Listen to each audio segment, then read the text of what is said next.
How do you find a nanny who's going to treat your kids like you do? Well, that's hard, right? Because you're the mom and nobody can be another mom. I called my company Mom Sub because I want to help people find a substitute mom. But we all know that no one can take the place of the mother.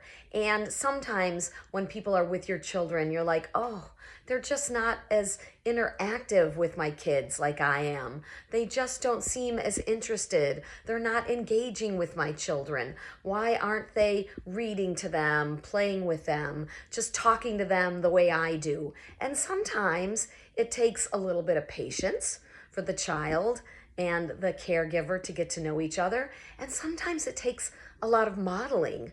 You know, everyone has a budget, and so they can't necessarily pay top dollar to get the very best nanny who's been doing it for 20 years. So if you have someone who maybe has some experience around children, but they haven't really spent a lot of one-on-one time as a nanny, be a role model for them.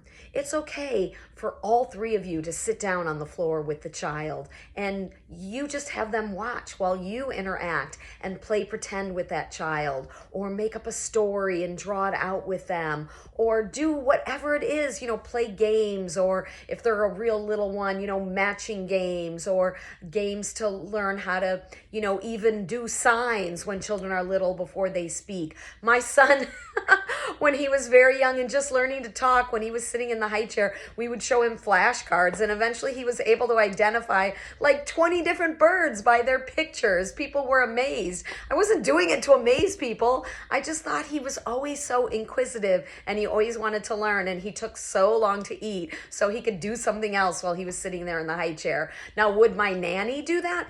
Probably, of course not. But if I asked her, would she be as excited about it as I would? Well, maybe if she saw me doing it and saw how excited that he got, and if I gave her some tips. So give someone a chance, especially if you're paying a rate that's affordable for you, but maybe is comparable to someone who's a little bit more of a beginner. Show them the way that you want them to interact. Do it yourself so they can see